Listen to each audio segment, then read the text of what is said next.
Thanks for listening to Fluff and Crunch, where we talk about the connection and sometimes disconnect between system, setting, and story in tabletop RPGs.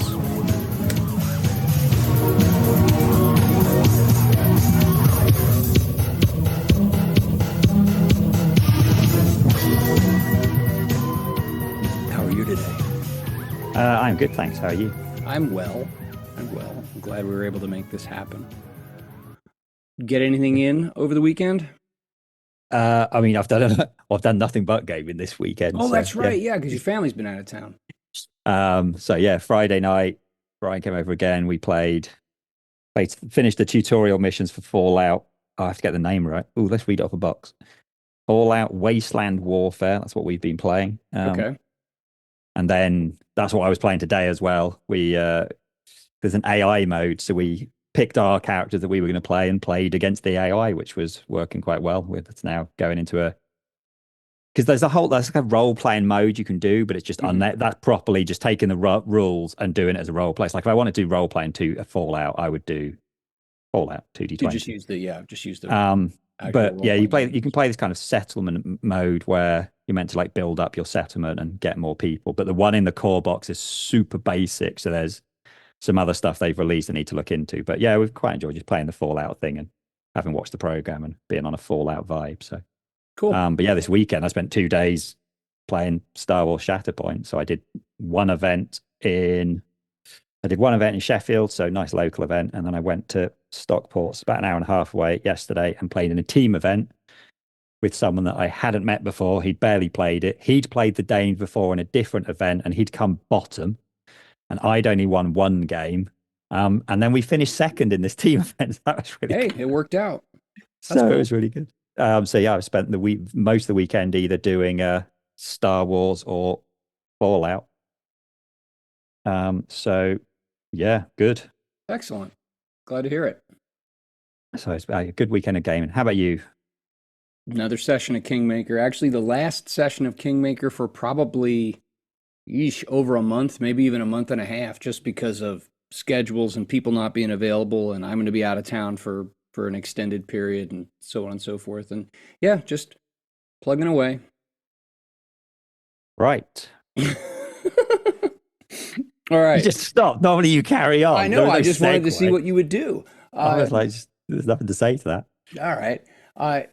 So we decided last week that we were going to talk about mechanics. That is different kinds of mechanics, and actually kick around some ideas and look at some of the more popular general types of dice mechanics and maybe try to come up with some innovations or, heaven forbid, something different. I guess we could extend it even further than a dice mechanic by saying resolution mechanics, because there are a small handful of games that don't use dice. I don't know how I feel about that. I'm not a dice goblin, but it does still seem like dice should be anyway. Whatever. That's what we're going to talk about. Just core mechanics, core resolution mechanics today, primarily by dice.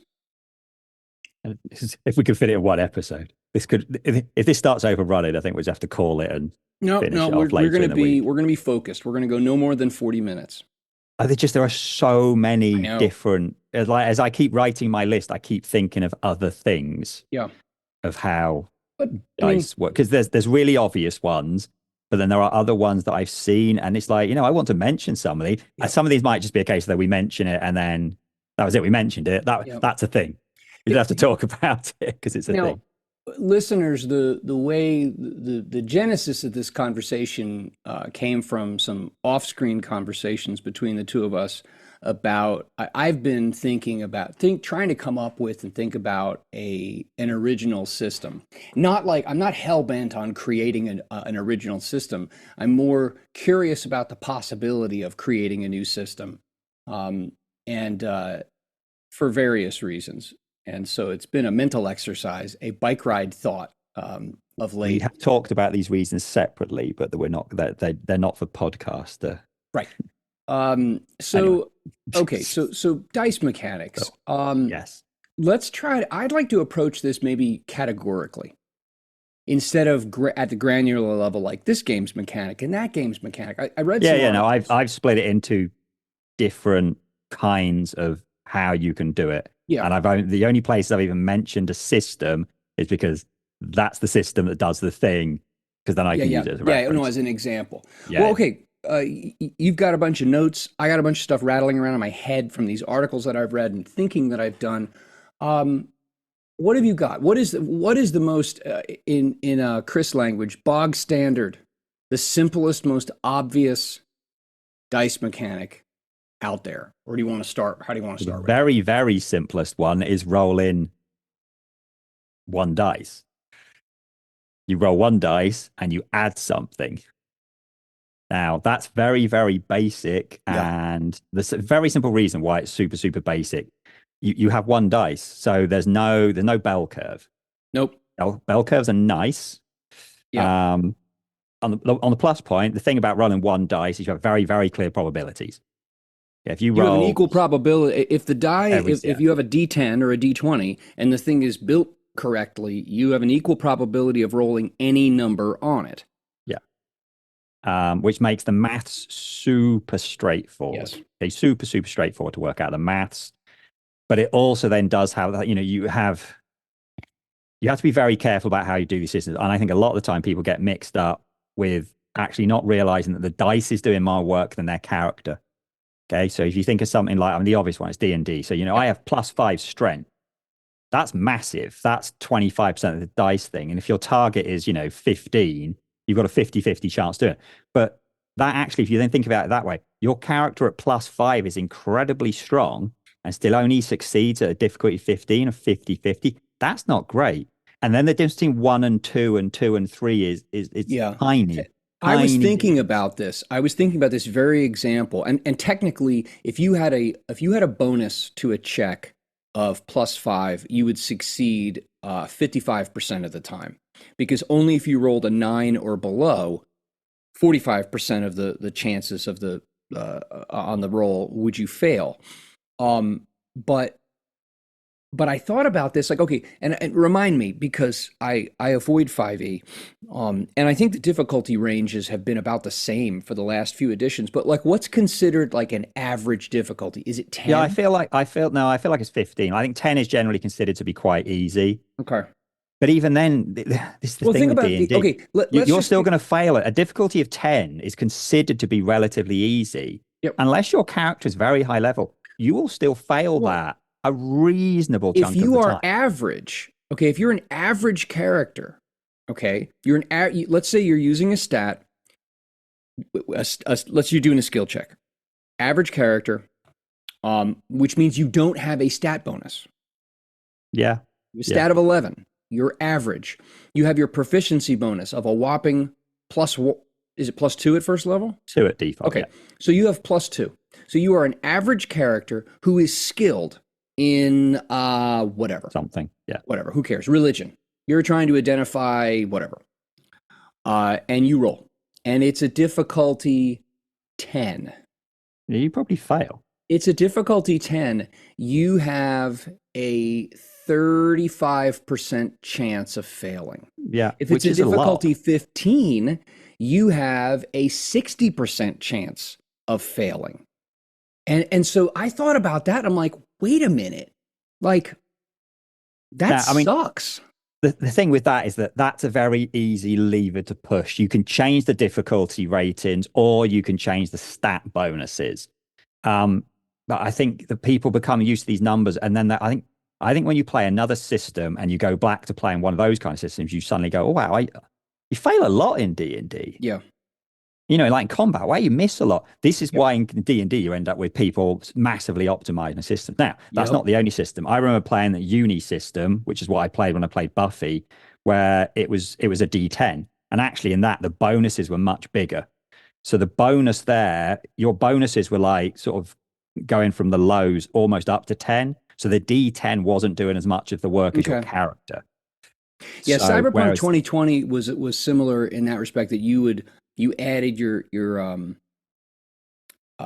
stat, your skill, and a die 10, and you were yeah, trying to meet or beat a number, and stats and skills for like regular human, would go up to about, if I remember correctly, about 10. So potential, and tens exploded, if I remember correctly. It's been ages since I played CP 2020. But yeah, that's these kinds of systems, they offer an advantage in that they are very simple. And the Yeah. amount of math you have to do at the table is minimal. You're adding two numbers, two whole Right. numbers, and that's it. And then Easy. comparing it against a fixed number. Yeah. That does make life easier, but Yeah. you're right. It introduces some some strange mathematical I outcomes. mean, essentially, because you've got this flat, you don't have a curve. You have this flat Right. probability. It's very easy to work out the maths in it. You can very easily work out what you're going to get from a bonus, a +1 or +2. Well, that's going to give you, that's an extra, 5 or 10% on your roll. It's really straightforward. Yep. But with straightforward, to me, it's a bit vanilla. It's a bit boring. It does get out of the way. I'll give you that. Gets Yes, it out of does. the way, lets you play the system, and if that's important, then great. But yeah, Now, not there my could be other favorite. things. Notice we're not at all talking about any other variables that a GM or a player could dump in there. I mean, obviously, the easiest thing is in olden days with D&D, you have lots of fixed modifiers. And in Pathfinder, you have modifier porn. More Um, fixed modifier. but aside, and then some other games offer, some things, again, we've said that advantage or inspiration for advantage is not a meta currency. It's just a status. You can use one thing. There are ways to goose the probability in your favor with those kinds of systems. We're not addressing that. No, because Yeah, I think we'll leave meta currencies for another day, and also yeah, modifiers. There's lots of different ways of doing. yeah, Well, actually, modifiers thing like that is going to be you're adding or subtracting a set number. yeah, yeah. But Because let's stick on it. because you're just rolling one die. Yeah, Now here's another thing though. You mentioned the bell curve, which is it's I think it's the closest other resolution mechanic to rolling a single die. Instead, you're rolling a cluster of dice and you're adding the numbers together, which yeah, creates more of a bell curve. You are less likely to get more extreme results. You're more likely to get a lump in the middle, like Traveler, Classic Traveler, and current Mongoose Traveler Second Edition. You roll 2d6 and you add modifiers, and you're trying to meet or beat a number. yeah. Um, It's funny. That was literally my number two. It wasn't the one I was going to go to, but the one I had on my list. Yeah, there's so many systems do that. 2d6, 3d6. The new Marvel system uses 3d6. the Age system from Age Green uses Ronin uses 3d6. Now, Age is a good example of a system which has a tweak on that. Yeah. And one reason why 3d6 does something else. 2d10, that Unity system that occasionally we mentioned, that was 2d10. Now, one thing I'll say about this, you got two things. One thing is because of the bell curve, you'll tend to hit much more the middle. Yeah. And there's good and bad things about it. The bad side is it's very unlikely to hit the outside, so you're much more consistent with the dice. That can be good and bad. On the downside, if you need to hit a really big number, you're way less likely to. Yep. If you're wanting the bad guys to hit a low number, they're less likely to. And on something like, so you get certain systems. So Apocalypse World is a good example of this. Because you're only ever rolling 2d6 and adding very small modifiers. Correct. You literally are either adding like -1, 0, 1, 2. Now, the minute you start getting up to adding 3 or 4, the system it breaks straight away because you've got such a small range of numbers there. Yeah. So you have to be really careful on the maths for this. So yeah, like your modifiers overwhelm the fact that you're only rolling those. Not only you're rolling few dice, but they're only 6-siders. Yeah. So it's not, so you're not going to the get whole much point of like range. your apocalypse, Powered by the Apocalypse stuff is that, you got usually 6 or less is a fail. 7, 8, 9 is a partial success. 10 is a really good success. Yep. Now that means 7 is average on 2d6. So with no modifier, you got more than half the chance of getting some kind of success, which is fair enough. But then if you're +1, that suddenly jumps up a lot. Yeah. By the time you're on +4, now a good chunk of the time you're actually hitting the 10s. Yeah. So your modifiers that means your characters can only have a modifier of -1 to be bad at something, 0, 1, 2, 3. Because beyond that range, it doesn't work. Yeah. And this is the problem I had with like the Marvel one, the new one, where it was 3d6. The minute you went above sort of +6, +7, into +8, and they were going up to sort of +15, and you're like, your dice only goes between 3 and 18, right? Yeah. In fact, their dice didn't even do that because one of their dice doesn't count as a 1. So you had this really narrow dice pool, and their modifiers were beyond the range of the dice. You have to be very, very careful when you're doing the maths for rolling sort of 2d6 or 2d10 or 3d6, because you do move closer into it. So your modifiers have to be much smaller. Yeah. Which then means your characters end up being a bit samey. Well, something pointing back to, say, just D20. Okay, and we'll just use that as the simple example. And like I said, Cyberpunk 2020 is a D10 plus some static numbers. I'd say a disadvantage to D20 is that you are exactly as likely to critically succeed, whatever that means in your system. Typically the 20 is automatic success or automatically fail. Yeah.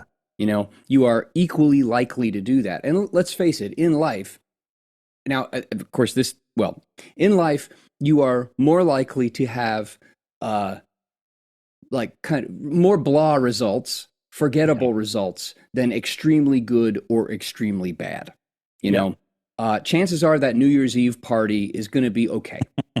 It's not going to be this massive rager. It's not going to be a total nightmare. It's probably more likely to be that. But, and so one of the problems, and especially if you use a smaller die, like Cyberpunk, if you're only using one die and the die has fewer faces on it, now you have a 20% chance of something extremely good or extremely bad happening. You have a 10% chance, split 5 and 5 with the D20.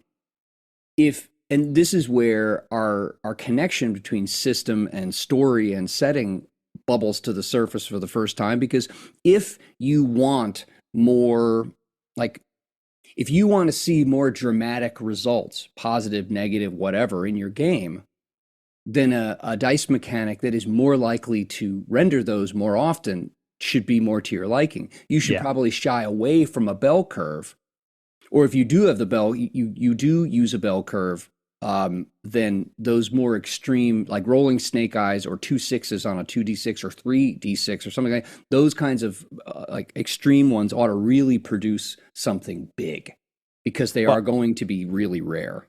What I like about rolling multiple dice is then there starts becoming different things you can do.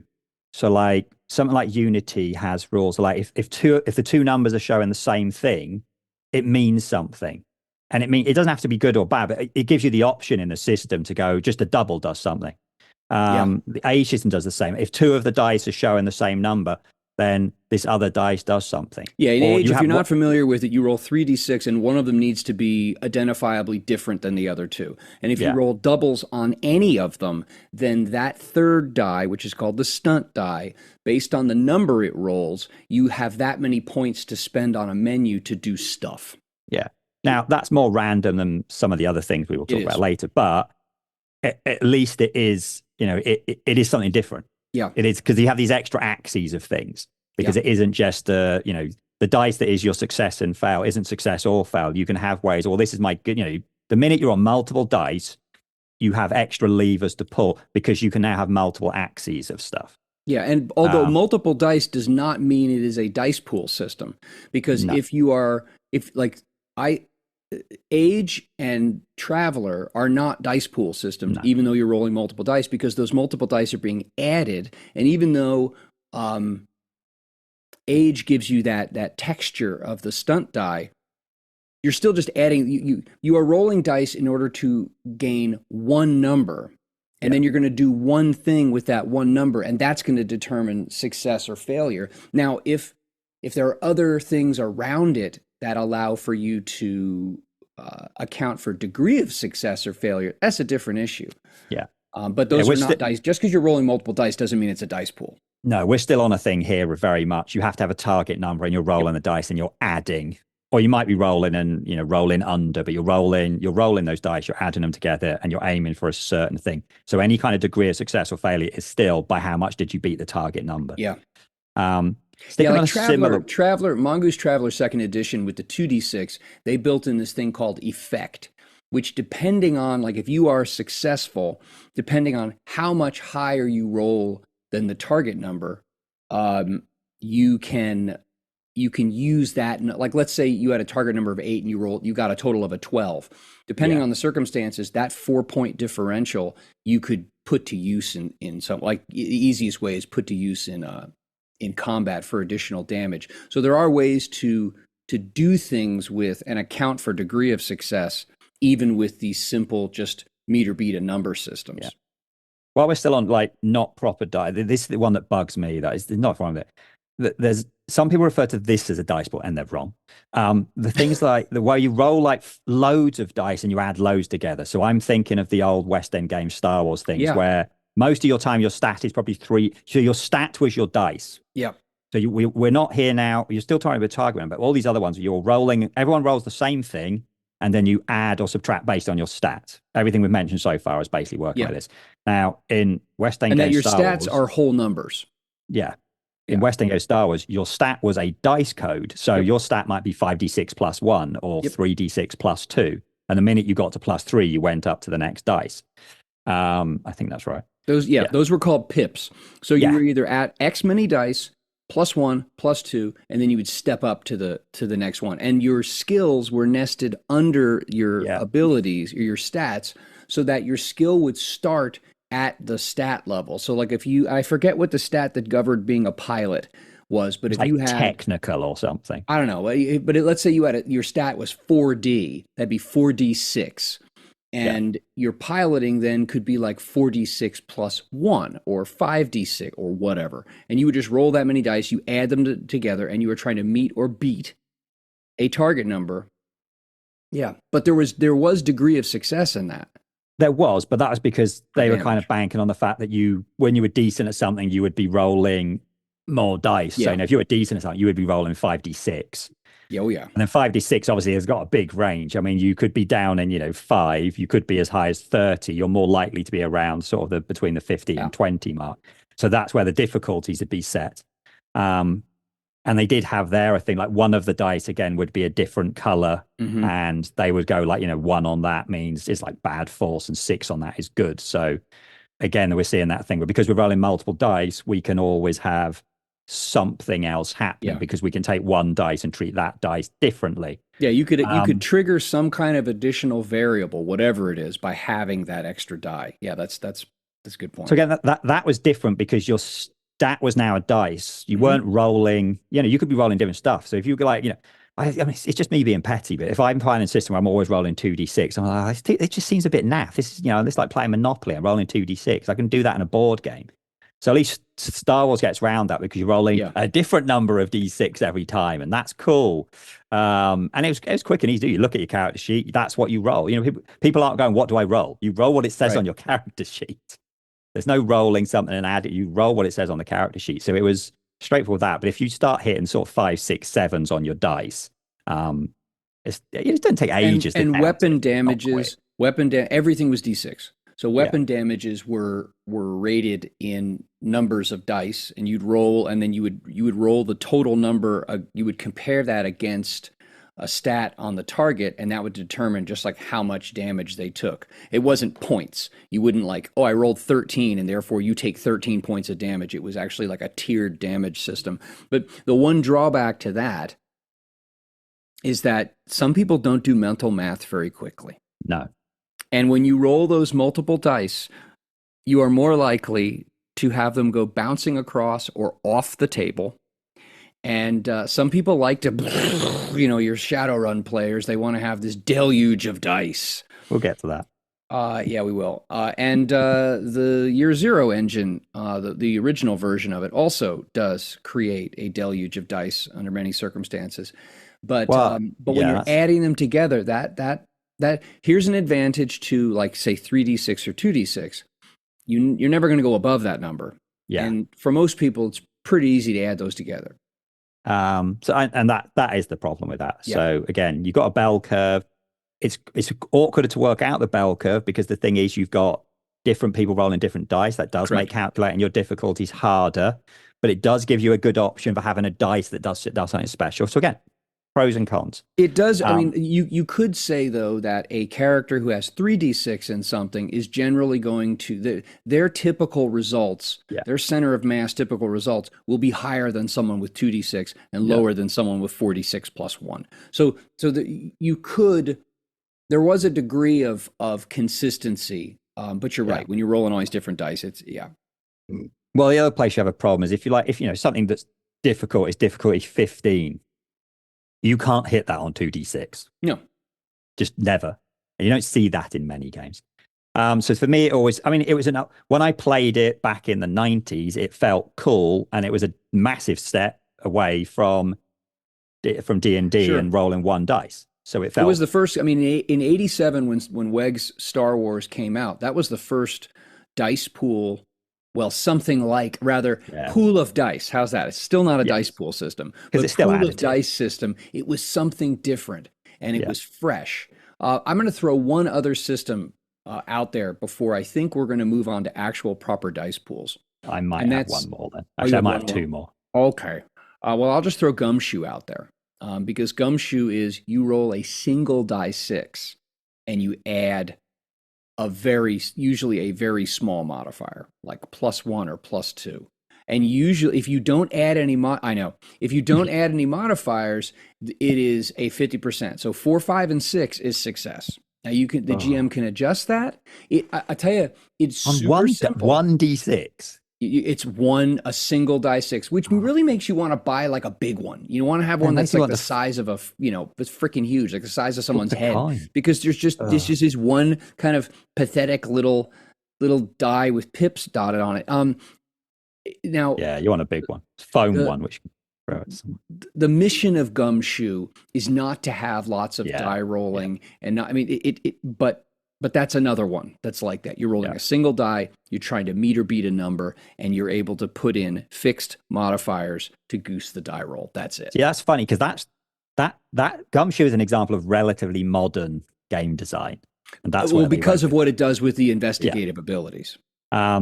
Because I was talking about the West End Games one. Before we get on to where this will head, I was throw out some other old ones. Percentage-based system. It's really bog standard. You probably have a stat.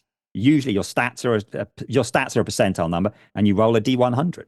You know, and again, now the funny thing with that is actually that's very close to. It's not a million miles away from a D20. Yes, you've got 100 different ranges, but in reality, if your stats 83, then you know you've got exactly 83% chance of passing. And then you know what a plus 10% modifier or a minus Very 20% easy. modifier does. So it's a super easy system.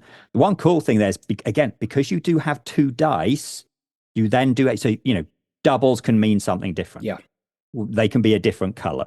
So you do have a little bit more range because you are playing with two dice, but those two dice are actually just giving you a result Hmm. between 1 and 100. Apart from the annoying, I mean, you still do have the really annoying thing that rolling 0, 0 is 100, not zero. But me being The picky. interesting thing about a percentile based system is that I've seen some that fall for the modifier trap, where the designers try to get really granular because you have this very wide range to play with. Like, well, we can have plus and minus 5%, 10%, 15%, 3%. You can piles of modifiers. Yeah, Something I'll yeah, throw too out there: many. the Yeah. first percentile based system I ever experienced was Star Frontiers. And Star Frontiers is, straight percentage. And then what they did, it was actually the first game I ever played that had skills. For some Where they reason, did it. one of the problems with percentile-based systems is that they then decide to make character creation incredibly common. Like, let's have millions of skills, and each one of those Yep. skills is going to have a different rating. Like, Yep. you only really care if they're up in fives, but no, no, no. Yeah. We're going to have the base stat, and the base stat you're then going to add on this thing. I mean, like, this is I what the think first that I edition. think the trouble with it is that Oh, because on the one hand, like say Gumshoe, you reduce the possible dice results to six, and then with modifiers, you only have six options. You only have six, potential die rolling outcomes. With you have 100, and there just seems like there's yeah, all these yeah, ways to plug in more stuff.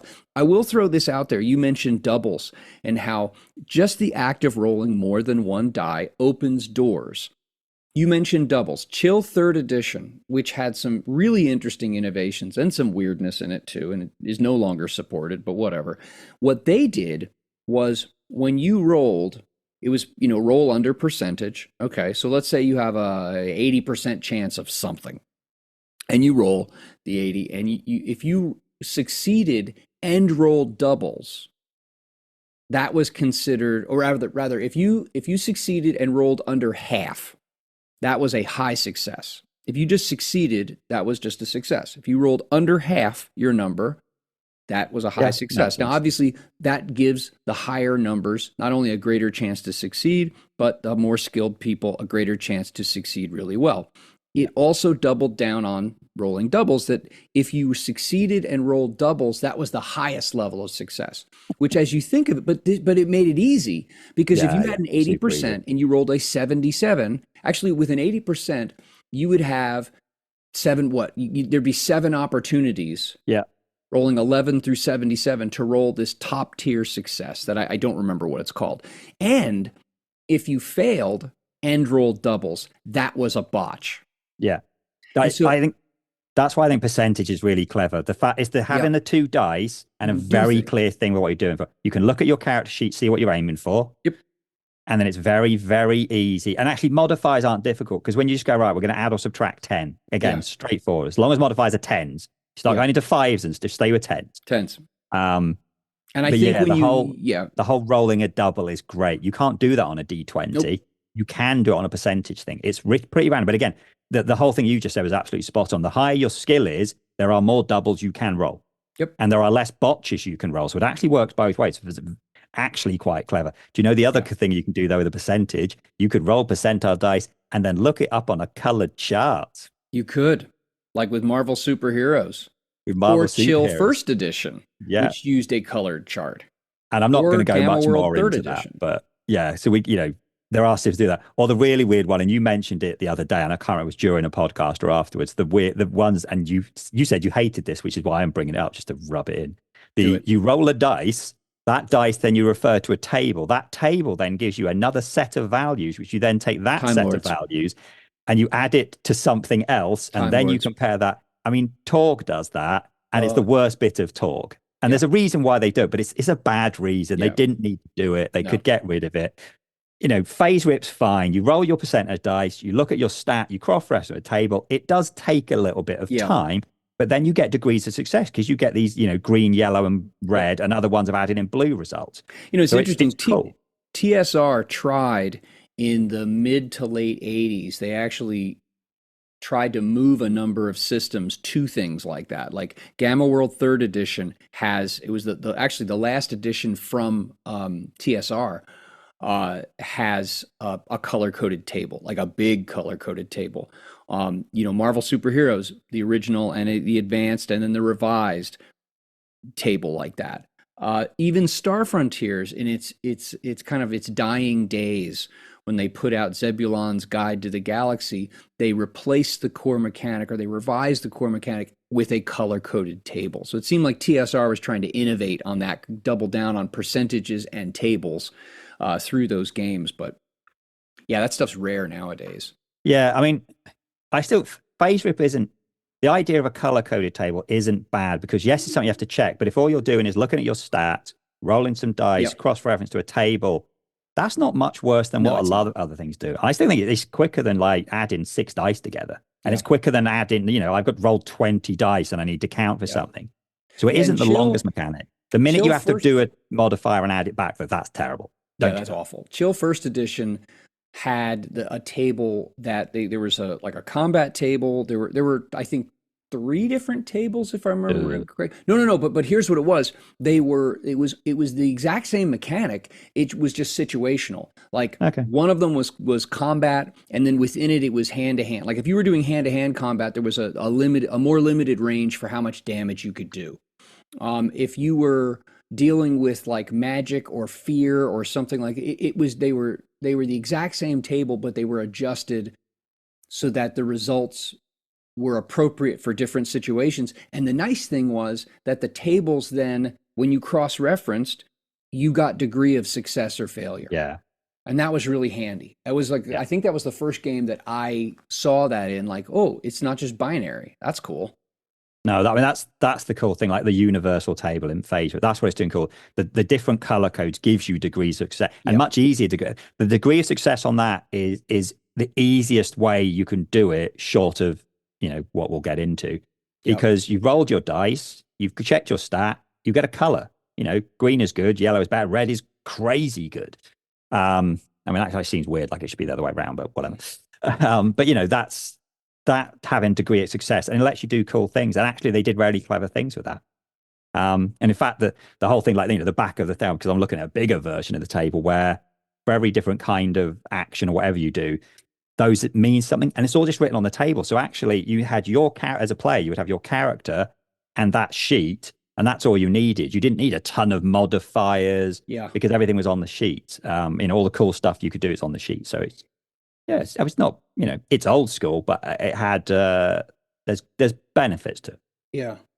It's interesting because you're making me think here. Like I am, as I kick around the idea of coming up with a system, and I'm not entirely sure why I want to do. I'm just curious, And there's a lot of stuff out there. It's really easy to just take something like D20 or turn it into like D12. But it's the same thing, really. You roll one die, you add some fixed modifiers, you try to, and then you compare it to a number. And it could be low, it could be high, but it's the same thing. You could do the same thing by using multiple dice, but you're just adding them together. You could represent stats and skills as a number of dice. I forgot that one. What's up? I forgot that. A specific system? Yeah, but yeah. You could do all those things, but all of these, even with a percentile, although it seems to me right now as we're talking through, my gears are turning far more for percentile than any of the other two, because you have more options with those two dice and what they end up, the numbers that they generate. You mean, so interesting. Like I'm actually revisiting my idea for what I might do. But everything we've looked at so far, percentile is the one that I'm thinking. Yeah. Actually, I forgot. I really like your skill is 80 and you roll 77, and 77 does something cool because it's a double. Yep. And you succeeded. Yep. And if you wanted to be more granular, the other way. If you wanted to be more granular, and I think there'd be a quick tipping point where, in my opinion, it would get silly. But like you could say, well, if you roll under half, you get something, out of this. If you roll the doubles and you succeed, then you get even more. You could cut that down to like, if you roll under half, or you roll under 1/4, or you roll, what you could, if you wanted to try to thin slice degrees of success, by virtue of having a wider range of numbers, you have more territory to operate in to do that. Interesting. Because it's weird, actually, and this is entirely irrational. It's totally subjective and irrational. Like, to me, for years, I used to like percentile systems, and then something just like clicked, and I look at them as kind of dusty and stodgy. But now you're making me think about them again. It's silly because they're, at the end of the day, I mean, in our next category of stuff, I'll get into some examples of where people are just trying to be silly. But I think some of these just feel old. Yeah. It's stupid, but I think one of the reasons we like the system we do is it feels a bit more modern and different. Yeah. But here's the thing, though. It's not actually, as long as the way that you are rolling and what you're doing with the results isn't cumbersome and stupid. It's really not the die. It's what they enable you to do. And again, and I always harp on this, like, how does that help to model the feel or the type of action you say you want in your game? Or is it just a resolution mechanic? Yeah. I mean, it's just like, it's a silly thing. It's the new shiny. That's old. This style, been there, seen that. I like new shiny. New shiny's always better. You admit that, don't you? Yeah. Yeah, I do too. All right, let's go on to the no, we can't. What do you mean we can't? I told you we were going to go for 40 minutes, and we're 3 minutes shy of that. But this is beautiful, actually, because what we've done now is we have covered the most basic. What's the name? What do we want to call this? I've seen it referred to as like a linear progression. I don't know mathematically if that is or isn't. Well, no, because we talked about bell curve things. Oh, that's true. But I mean, So the idea of I'm rolling the dice to generate a single number, and I'm comparing that to another single number. It's most of what we've done so far is very much it's a dice roll plus something versus a target number, or with the exception of like we've talked about percentage based things as well. But these are what I would call sort of standard. These are do you know what I would call all of these? Do it. Basic. Okay. Because that's what it is. It's you're rolling one dice, or you're rolling 2d6 or 3d6, which is I've done that in board games. Yep. Or you're rolling a percentage. Now, it's not saying it's bad. If you want to term basic as bad, no. I mean, I am saying that, but I'm not. But you're not saying that. Well, and it just depends what mood you're in. I like saying there are times when these mechanics are going to be absolutely spot on for what you want to do, because you want to do something straight and quick, and this is going to work. Yeah. And there are times you want to do fancier stuff, and it'll be sillier. Some of the ones we'll look at next time will be silly and pointless. I know some silly and pointless things that use dice pools. But these are non-dice pools. I like this. Basic. You are by some means, you are generating one number. You are comparing it against another number. Whether or not that determines binary success or failure or degrees of is dependent upon the actual nature of the mechanic. But that's what it's doing. That is a basic dice mechanic. I like it. Today's winner for me would be percentage, which is funny because I think of that as being, this is a bit naff. But actually, you can do clever things with it. Isn't it interesting how sometimes through discussion, you end up not convincing yourself of something else, but you recognize something that you hadn't, just rattling around in your own head. I find that fascinating. All right. To be continued. All right. And while you're waiting for us to be continued. Yeah, that's right. Subscribe. Subscribe. Leave a comment. Join the Discord. Join the conversation. Buy Aris. Yeah. Join our non-existent Patreon and give us money for something we were going to do for free, but we're asking you to pay for it. That you don't have to. That's right. Actually, we'll provide a P.O. box, and you can just send us unmarked, unsequential bills in a greasy paper sack. I would prefer that. None of this Bitcoin crap. Nothing traceable through PayPal. I want dirty 20 and $5 and $10 bills and stuff in a paper sack. I want to meet in the basement part of a parking lot, and I want it in a briefcase. Who doesn't? You have to be wearing a trench coat and a fedora, or it doesn't count. Wait, no. And when you come up to me with the brushed aluminum briefcase, you put it down on something, turn it around, open it up, and very dramatically go whoop and open up the front to show the top of it to show me all the bills. There's like $10 in it. It's like comes up, it's rattling. There's like a handful of change. It's Chuck E. Cheese tokens. You're like, Chuck E. Cheese isn't even open anymore, you son of a bitch. Hey, dear listeners, we want more than freaking prize tokens at the Chuck E. Cheese prize counter. I don't want another finger puppet topper. We are perfectly happy with likes and sharing this with other people. Get the word out. Share our message. Join our cult. Oh no, we're not meant to say that. I forgot. No, it's our cabal. Oh, that sounds better now. Well, there's never a group of sorcerers. It's a cabal of sorcerers, isn't it? A cabal of podcasting gamer types. Right, now we've just gone off one now completely. You just lost the plot.